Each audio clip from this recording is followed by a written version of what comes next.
বাংলাদেশ ক্রিকেটের যে একটা সংকটাপন্ন অবস্থা তৈরি হয়েছিল, সেখানে পাকিস্তানকে যে হেসে খেলে যেভাবে করে বাংলা ওয়াশ করা হয়েছে, এটা কি বাংলাদেশের ক্রিকেটের সর্বোচ্চ সাফল্য কিনা? আমি এখনও মনে করি না যে এটা সর্বোচ্চ সাফল্য, কারণ এখানে কিন্তু খুব ক্লিয়ারলি একটা প্রেডিকশন ছিল যে বাংলাদেশই কিন্তু এই সিরিজটা জিতে যাচ্ছে, কারণ বাংলাদেশ ফেভারিট হিসেবেই এই সিরিজটা শুরু করেছিল। পরপর দুইটা টেস্ট সিরিজে কোনো একটা অপোনেন্টকে হোয়াইট ওয়াশ করা, এটা কিন্তু ছিল এইবারই পাকিস্তানের এগেনস্টে, সেটা বাংলাদেশের একটা রেকর্ড।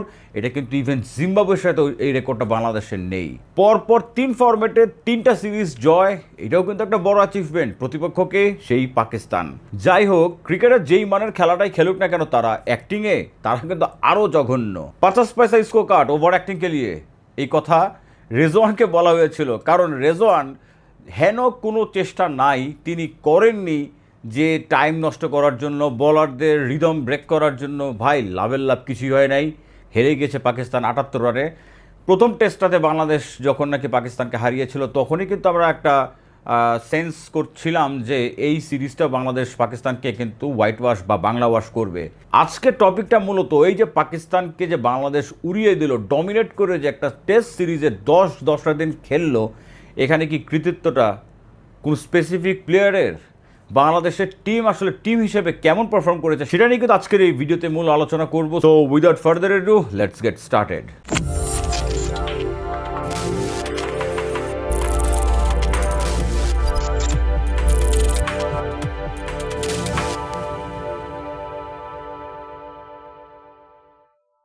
দেখেন, আমরা একটা সময় দেখতাম যে বাংলাদেশ ইন্ডিভিজুয়াল ব্রিলিয়ান্সের উপর ডিপেন্ডেন্ট ছিল। যেমন ওপেনিংয়ে যদি এক সময় দেখতাম তামিম ইকবাল ভালো করেছে, পুরো ব্যাটিং অর্ডার আর কেউ দাঁড়াতে পারেনি। কখনো কখনো দেখা যেত যে সাকিব আল হাসান ভালো করছে বা মুশফিকুর রহিম কিছুটা কন্ট্রিবিউশন করছে, আর কেউ দাঁড়াতে পারছে না। বোলিংও কিন্তু সেভাবে দেখতাম যে একটা সময় আব্দুর রাজ্জাক রাজ বা মাশরাফি মর্তুজা ব্রেক থ্রু এনে দিচ্ছেন, কিন্তু এরপরে আর কোনো বলার চিপিন করতে পারছে না। বাংলাদেশ ম্যাচটা হেরে যাচ্ছে, বা বাংলাদেশ ম্যাচটা জিতলেও ম্যাক্সিমাম কেসেসে কিন্তু দেখা যেত যে ইন্ডিভিজুয়াল ব্রিলিয়ান্সের কারণে বাংলাদেশ ওডিআই ম্যাচই জিততো, কারণ বাংলাদেশের টেস্ট ম্যাচ জেতার রেকর্ডই তো হাতে গোনা কয়েকটা। সেখানে বাংলাদেশ যখন টেস্ট জিততে শুরু করেছে, শুধু জিততেই নয়, বাংলাদেশ কিন্তু এখন এবারের এই WTC মানে ওয়ার্ল্ড টেস্ট চ্যাম্পিয়নশিপ সাইকেলের এখন উঠে এসেছে 5 নম্বরে, যেটা বাংলাদেশের জন্যই কিন্তু একটা বড় অ্যাচিভমেন্ট। এবং বাংলাদেশের এই 26 বছরের টেস্টের ইতিহাসে কিন্তু তার সর্বোচ্চ র্যাঙ্কিং এখন নাম্বার 7-তে বাংলাদেশ স্ট্যান্ড করছে। সো এইটা কিন্তু বাংলাদেশের জন্য একটা অ্যাচিভমেন্ট, এবং সাথে সাথে ওয়ার্ল্ড ক্রিকেটের জন্য কিন্তু এটা একটা স্টেটমেন্ট, কারণ বাংলাদেশকে আগে গোনায় ধরা হতো না। একটা সময় ব্যাক ইন 2000 যখন নাকি বাংলাদেশ টেস্ট খেলা শুরু করেছে, তখন থেকে কিন্তু প্রায় 8-10 বছর বাংলাদেশ যে কোনো প্রতিপক্ষের কাছে হারতো ইনিংসে, এবং সেটা দেখতে এতটা লজ্জাজনক ছিল। আমরা ভাবতাম যে কবে আমাদের বলাররা এমন বলার আসবে, আমরা কি আদৌ কখনো 20টা উইকেট নিতে পারবো কিনা অপোনেন্টের। কারণ টেস্ট ক্রিকেটটা কিন্তু সেশন বাই সেশন খেলা হলেও টেস্ট ক্রিকেটটা কিন্তু ইটস অল অ্যাবাউট 20 উইকেটস। আপনাকে 20টা উইকেট পেতেই হবে যদি আপনি টেস্ট ম্যাচটা জিততে চান। তাহলে সেখানে আমাদের বোলাররা অনেক স্ট্রাগল করতো, স্পেশালি যেই জায়গাটা আমি আমার ছোটোবেলায় যেমন শোয়েব আখতারের বোলিং, ওয়াসিম আকরামের বোলিং, ওয়াকার ইউনুসের বোলিং, গ্লেন ম্যাকগ্রাকে বল করতে দেখেছি। সো সেখান থেকে পেস বোলিংয়ের উপর একটা আলাদা ফ্যাসিনেশন কাজ করতো, ভালো লাগা ভালোবাসা কাজ করতো। বাংলাদেশের পেস বোলিংটা কিন্তু আমরা দেখেছিলাম 2001 সালে, যখন নাকি মাশরাফি বিন মর্তুজা বাংলাদেশের ক্রিকেটের সিনারিওতে ঢুকেন বা আসেন। তারপরে যে মাশরাফি মর্তুজার র পেস প্রথম আমাদেরকে কিন্তু অ্যাট্রাক্টেড করেছিল যে বাংলাদেশে এমন একটা বলার এসেছে যিনি কিনা গ্র্যান্ড ফ্লাওয়ার, যার বলার লাইন বুঝতে না পারে যখন নাকি লিভ করেন, ডাক করেন এবং বলটা ইনসুইং করে সোজা তার স্ট্যাম্প ভেঙে ফেলে। সেইখান থেকে কিন্তু ওই স্টেটমেন্টটা ছিল যে বাংলাদেশে হয়তো বা পেসার আসবে, কিন্তু আমরা ডিসঅ্যাপয়েন্টেড হয়েছিলাম ওই মাশরাফি বিন মর্তুজার পরে।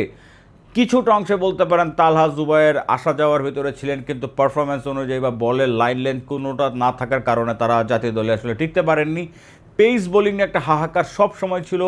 আস্তে আস্তে আমরা দেখলাম 2005-06 দিকে এসে বাংলাদেশ টোটালি স্পিন ডোমিনেটেড একটা টিম হয়ে গেল, এবং to be very specific left handed spinner Shakib Al Hasan, Abdur Razzak Raj বা মোহাম্মদ রফিক ভাই, এই 3জন লেফট হ্যান্ডেড স্পিনার নিয়েই কিন্তু বাংলাদেশের বোলিংয়ের একটা সাজাতো। সেখান থেকে আজকে এসে যদি আপনি একটু খেয়াল করে দেখেন, বাংলাদেশের রেভলিউশন হয়েছে যে পেস বোলিংয়ে, পেস বিপ্লব যে চলছে, সেখানে জাতীয় দলে যারা খেলছেন এবং ব্যাকআপে যারা আছেন, একটা সেট অফ 8 to 9 পেসার্স কিন্তু ready to play in the national team. সেখানে আমি যদি বলি পাকিস্তানের সাথে, টু বি ভেরি স্পেসিফিক যদি বলি, এই টেস্ট সিরিজে বাংলাদেশ কীভাবে জিতেছে, বাংলাদেশকে ইন্ডিভিজুয়াল ব্রিলিয়ান্সের কারণে জিতেছে? বাংলাদেশ কিন্তু জিতেছে পুরো টিম এফোর্টের কারণে। আপনি যদি দেখেন টপ টু বটম, আপনি বলতেই পারেন যে ওপেনিং আমাদের দুইটা ম্যাচেই কিন্তু ভালো হয়নি। প্রথম টেস্ট ম্যাচে কিন্তু দেখেছি সাদমান ইসলাম এবং মাহমুদুল হাসান জয়কে সেভাবে করে দুইজনই কিন্তু ফেল করেছিলেন। কিন্তু আপনি দেখে থাকবেন যে সেকেন্ড টেস্টের সেকেন্ড ইনিংসে এসে যখন নাকি it was very important to score runs, যখন নাকি he was very much under pressure, Mahmudul Hasan Joy score of 50, brilliant 50, কারণ ওই সময় কিন্তু কাউন্টার অ্যাটাক করে খেলার কারণেই পাকিস্তানের বোলারদের উপরে কিন্তু একটা চাপ তৈরি হয়েছিল, যেটাকে কিনা আমাদের পরবর্তী ব্যাটাররা সেটার উপরে ক্যাপিটালাইজ করতে পেরেছিলেন। এবং আমি যদি বলি যে আপনি দেখেন ব্যাটিং ডিপার্টমেন্ট যদি নিয়ে কথা বলি, তাহলে যেই ব্যাটিংটা নিয়ে আমাদের বেশি কনসার্ন ছিল, সেই ব্যাটিং আপনি যদি দেখেন পাকিস্তানের বোলারদেরকে যেভাবে করে ডোমিনেট করেছিল ফার্স্ট টেস্টে, নাজমুল হোসেন শান্ত প্রথম ইনিংসে সেঞ্চুরি, সেকেন্ড ইনিংসে কিন্তু he was about to score a century. এই সময় কুইক রান করার কারণে তিনি যদি ওইরকম রিভার্স সুইপটা না খেলতে যেতেন, তাহলে তিনি ওই ইনিংসেও সেঞ্চুরি করতেই পারতেন। সেখানে 87 আউট হয়ে গিয়েছিলেন, but Najmul Hossain Shanto he was brilliant.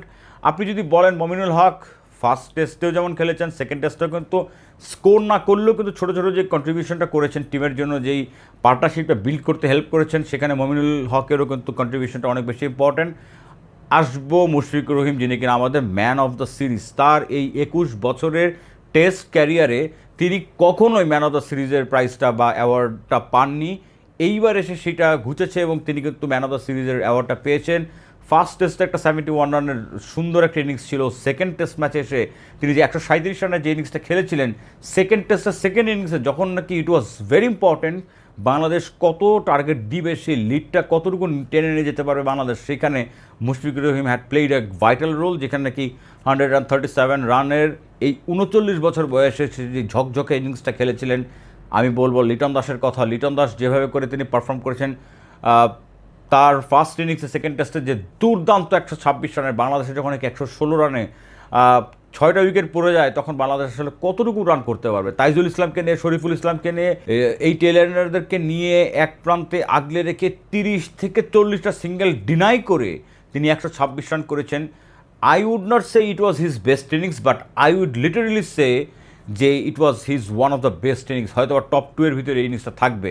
আমি রেট করব পাকিস্তানের সাথে রাওয়ালপিন্ডিতে, যেখানে নাকি বাংলাদেশের ওই যে 24-25 রানের ভিতরে 6 উইকেট পড়ে যাওয়ার পরে সেইখান থেকে যখন নাকি লিটন 138 রানের ইনিংসটা খেলেছিলেন, it was his best innings according to my point of view. But এইটাকে ফেলে দিতে পারে না, এটাও কিন্তু ইম্পর্ট্যান্ট, কারণ এই টেস্টে এই ইনিংসটার কারণে কিন্তু বাংলাদেশের ব্যাটারদের ভিতরে একটা পজিটিভ মাইন্ডসেট বা মোরালিটি বা মেন্টালিটি কিন্তু অনেক বেশি স্ট্রং বা আপার হ্যান্ডে চলে যাওয়ার কারণে বাংলাদেশ কিন্তু এই টেস্ট ম্যাচটা জেতার জন্য যেই একটা ইন্সপায়ারেশন লাগতো, সেটা কিন্তু লিটনের ওই ইনিংসটা প্রোভাইড করেছিল। এরপরে যদি আমি আসি, আপনি দেখবেন যে বোলিং ডিপার্টমেন্টটা, এটা নিয়ে আসলে নতুন করে বলার কিছু নেই, এটা নিয়ে আলোচনা হচ্ছে। এটা নিয়ে আমরা বোলিংটাতে আমরা কতটুকু ইম্প্রুভ করেছি বা ইম্প্রুভমেন্ট আনতে পেরেছি বিগত 1-2 বছরে, সেটা কিন্তু আমাদের ভিজিবল ছিল। বাট একেবারে কম্বাইন্ড টিম এফোর্ট বা বোলিং লাইন আপের সবাই যে কন্ট্রিবিউট করছিলেন, আপনি যদি দেখেন ফার্স্ট টেস্টে মিরাজের 5 উইকেট, তাইজুল এই টেস্টে তো 3টা এবং 6টা 9টা উইকেট পেয়েছেন। Taijul had a very important role in batting also. 2টা ইনিংসে যেভাবে করে তাইজুলের কারণে পার্টনারশিপ বিল্ড আপ হয়েছে, এখানে কিন্তু তাইজুলের বোলিংটা, তাইজুল সবসময় একটা সাইলেন্ট হিরোর জায়গায় থাকেন, তিনি সবসময় বিহাইন্ড দ্য সিনে থাকেন, কারণ তাকে আসলে ওইভাবে করে প্রমোট বা প্রমোশন করা হয় না বা লাইমলাইট ওইভাবে করে তিনি পান না। But Taijul always an unsung hero. এই টেস্টেও কিন্তু তিনি সেটা প্রুভ করে দেখিয়েছেন। যার কথা বলবো তিনি হচ্ছেন নাহিদ রানা। ভাই, একটা নাহিদ রানা আমাদের এই দেশে জন্মেছিল, এক নাহিদ রানা এসেছিল বলেই আজ পৃথিবীর যেই দেশ বিখ্যাত বিখ্যাত ফাস্ট বোলার প্রডিউস করেছে, যেই দেশের নিজের ইতিহাসে এমন একজন ফাস্ট বোলার এসেছিলেন যিনি পৃথিবীর ইতিহাসেরই সর্বোচ্চ গতির বলার, সেই দেশের টিম যখন খেলতে আসে আমাদের দেশে কিংবা তাদের দেশে, আমাদের একজন বলারকে দেখে যখন তারা খেলতে যাওয়ার আগেই তারা থরথর করে কাঁপে, সেইটা এক অন্যরকম ভালো লাগার অনুভূতি। এটা বলে বোঝানো যাবে না। নাহিদ রানার বলে যখন তাদের ব্যাটারদেরকে ডান্স করতে দেখি পিচের ভেতরে, নাহিদ রানার বলে যেন কেউ দাঁড়াতে চান না, তাদের যেই একটা কাঁপাকাঁপি দেখি, সেটা দেখতেই যেন ভালো লাগে, গর্বে বুক ফুলে যায় যে এই ছেলেটা আমাদের, এই ছেলেটা বাংলাদেশের ছেলে, যে ছেলেটা এভাবে করে ভয় ধরিয়ে দিচ্ছে প্রতিপক্ষের। কি অসাধারণ একটা টেস্ট সিরিজ গেছে নাহিদ রানার, উইকেট 11টা পেয়েছেন, তবে যেই ইম্প্যাক্টটা রেখেছেন, হ্যাঁ তার কারণেই তো ফার্স্ট টেস্টে সেকেন্ড ইনিংসে তিনি এসে পাকিস্তানের পুরো টেইলটা ভেঙে দিয়েছিলেন, পাঁচটা উইকেট পেয়েছিলেন। এই টেস্টে সেকেন্ড ইনিংসেও তিনি 2টা উইকেট পেয়েছিলেন। হয়তোবা পরের দিকে পিচটা ফ্ল্যাট থাকার কারণে কিন্তু পেসাররা ওই রকম অ্যাডভান্টেজ না পেলেও স্পিনাররা সেই কাজটা পুষিয়ে দিয়েছিলেন। নাহিদ রানার 3টে উইকেট হতেই পারতো যদি সাজিদ খানের যে ক্যাচটা উঠেছিল সেটা আসলে কনফিউশনের কারণে লিটন যাবেন নাকি তাইজুল আসবেন, দুইজনের কনফিউশনের ক্যাচটা নোম্যান ল্যান্ডের পড়ে যায়, ক্যাচটা যদি ধরতে পারতেন নাহিদ রানা আরও একটা উইকেট পেতে পারতেন। তবুও এই নাহিদ রানার ইম্প্যাক্ট, 11টা উইকেট।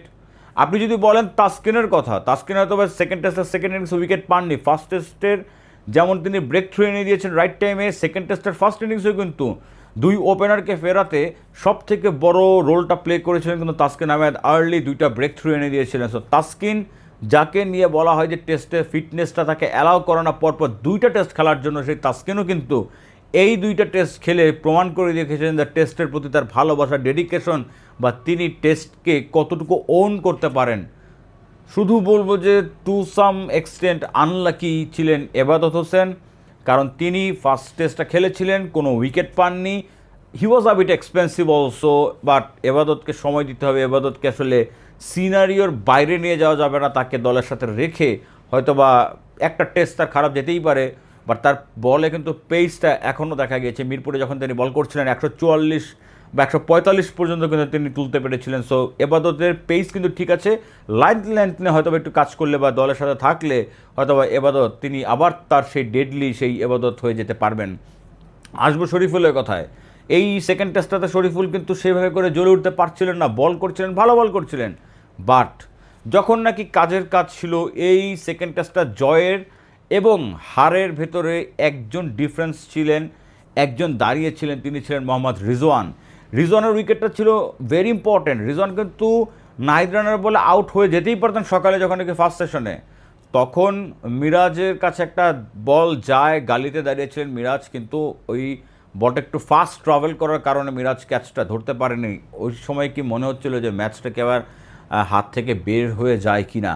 যাই হোক, পরবর্তীর দিকে যখন কি 94-এ মোহাম্মদ রিজওয়ান ছিলেন, তখন কিন্তু শরীফুলের একটা বল, সেই মিরাজই আবার ক্যাচটা ধরলেন, এবং ওইটাই কিন্তু লাস্ট বেরি কিন্তু কফিন ছিল পাকিস্তানের জন্য, যেখান থেকে নাকি পাকিস্তানের একদম শিওর হয়ে গেলেও যে পাকিস্তানের ম্যাচটার কোনোভাবেই জিততে পারছে না। 9 নম্বর উইকেটটা তাদের ওইখানে পড়ে যায়, এবং তারপরে শেষ উইকেটটা কিন্তু নিয়ে নেন তাইজুল ইসলাম। তো দেখেন, আপনি কম্বাইন্ড টিম এফোর্ট আপনি যদি চিন্তা করে দেখেন, একমাত্র বলবো ফার্স্ট টেস্ট এবং সেকেন্ড টেস্ট মিলিয়ে যেই আমরা বাংলাদেশ যেই 10টা দিন খেললাম, এই 10টা দিনের ভেতরে একমাত্র ওপেনিংয়ে আমাদের সাদমান ইসলাম ফ্লপ করেছেন, জয় 3টে ইনিংসে খারাপ খেলেছেন, একটা ইনিংসে তিনি 50 করেছেন, এবং তানজিদ হাসান তামিমকে এই টেস্টে ডেবু করানো হয়েছে। তানজিদ হাসান তামিমের আসলে 30 রান করেছেন 2 ইনিংস মিলিয়ে, তার এই টেস্ট ডেবুটা ভালো যায়নি। তবে আমি খুবই হোপফুল, খুবই কনফিডেন্ট, যদি বীরেন্দ্র সেহবাগ টেস্ট ম্যাচটাকে নিজের করে নিতে পারেন, নিজের খেলার প্যাটার্ন দিয়ে, বা অ্যাডাম গিলক্রিস্টকে যদি আমরা দেখতে পেয়েছি যে তিনি যেইভাবে ওয়ানডে খেলেন সেইভাবেই টেস্টটাকে তিনি খেলেন, সানাত জয়সুরিয়ার কথা বলতে পারেন, তাহলে আমার কাছে মনে হয় যে Tanzid Tamim will be a big difference maker বাংলাদেশের টেস্ট সিনারিওতে। ইউনিট রানস, এখন কিন্তু আপনি ওই 200 বল খেলে আপনি 50 রান করবেন, এটা আপনার টিমকে হেল্প করবে না। আপনার এখন দরকার হচ্ছে 150 বল খেলে আপনি 100 করেন, বা আপনি অ্যাটলিস্ট 50-60 বা 70 স্ট্রাইক রেটে ব্যাট করলে আপনাকে কিন্তু একটা বড় মোমেন্টাম আনতে বা দিতে হেল্প করবে সেই রানটা। সো এখন কিন্তু তানজিদ হাসান তামিমের মতন প্লেয়ারকে আমাদেরকে সুযোগ দেওয়া উচিত, কারণ he is a natural stroke maker, তার হাতে সব রকম স্ট্রোক রয়েছে, এবং আমার কাছে মনে হয় যে তানজিদ তামিমকে টিম ম্যানেজমেন্টও ব্যাকিং করবে। এবং এই সিরিজে একটা জিনিস প্রমাণিত হয়ে যায় যে বাংলাদেশ কিন্তু it was not a fluke, it is a statement to the cricket world যে আমরা এখন ready to face the bigger opponents like England, Australia or India. এবং এখানে কিন্তু ইম্পর্ট্যান্ট একটা জিনিস থাকবে যে বাংলাদেশের এই কনসিস্টেন্সি বজায় রাখার জন্য you need a true leader, you need a great leader, এবং আমরা ওই লিডারশিপটা কিন্তু দেখতে পেয়েছি নাজমুল হোসেন শান্তর মধ্যে। আমি বারবার করে বলেছি যে এই কোর গ্রুপটা যেটা রয়েছে তার ভিতর থেকে শুধুমাত্র ওডিআই ফরম্যাটে মিরাজের ক্যাপ্টেন্সিটা একটুটা আসলে দুর্বল, এবং মিরাজের ক্যাপ্টেন্সি ছাড়া বাকি দুই ফরম্যাটে যে ক্যাপ্টেন রয়েছেন very much matured, Liton Das এবং নাজমুল হাসান শান্ত। আমার কাছে মনে হয় যে এই দুইজনকে নিয়ে যদি প্রপার প্ল্যান করা যায়, বাংলাদেশের কিন্তু সামনে ভালো একটা ফিউচার ওয়েট করছে। যেটা বলছিলাম, পাকিস্তান বধের গল্পটা আমাদেরকে কি আরও জানান দেয় ক্রিকেট বিশ্বের কাছে, সেটা হচ্ছে এখন এই মুহূর্তে আমরা কি বাইরে খেলতে গেলে, অ্যাওয়ে সিরিজে গেলে কি স্ট্রাগল করবো পেসারদের এগেনস্টে? নো। আমার কাছে মনে হয় যে উল্টা তারা একবার হলেও ভাববে যে তারা কি বাউন্সি বা পেসি পিচ দিবে কিনা, কারণ we have got a lot of good pacers. তারা কি স্পিনার বা স্পিন ফ্রেন্ডলি উইকেট বানাবে কিনা? We have good amount of spinners in our team.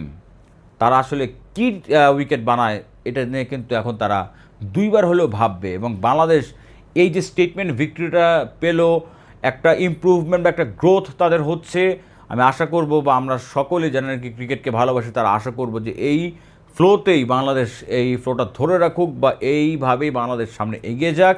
কারণ বাংলাদেশের এখন সময় এসেছে আরও ডানা মেলে আকাশে ওড়ার। বাংলাদেশের টাইগারদের গর্জন যেন এখন আরও বিস্তৃত হয়ে যায়, চারিদিকে ছড়িয়ে যায়, এবং বাংলাদেশ যাতে এই পারফরমেন্সটা ধরে রাখতে পারে। বাংলাদেশের এখনও আমার কাছে মনে হয় যে টেস্ট টিমটা খুবই ভালো এবং ব্যালেন্স টিম। ওডিআইতে কিছুটা আপনার এখনও পর্যন্ত কিন্তু যে ফিনিশার বা অলরাউন্ডারের একটা অভাব রয়েছে, কিন্তু টেস্ট টিমটা কিন্তু it's a very compact good test team Bangladesh has got now. So আপনাদের কী মতামত? বাংলাদেশ এখন আসলে কোন পথে যাবে? বাংলাদেশ টেস্টে কতদূর আগাতে পারবে? আপনাদের কাছ থেকে কিন্তু মতামত জানতে চাইবো। আপনারা প্লিজ কমেন্ট বক্সে কমেন্ট করে জানাবেন। যারা আমাকে নতুন দেখছেন, it's a kind request, please make sure to subscribe my YouTube channel and follow my Facebook page. সবাই ভালো থাকবেন, দেখা হবে নেক্সট কোনো ভিডিওতে। আল্লাহ হাফেজ।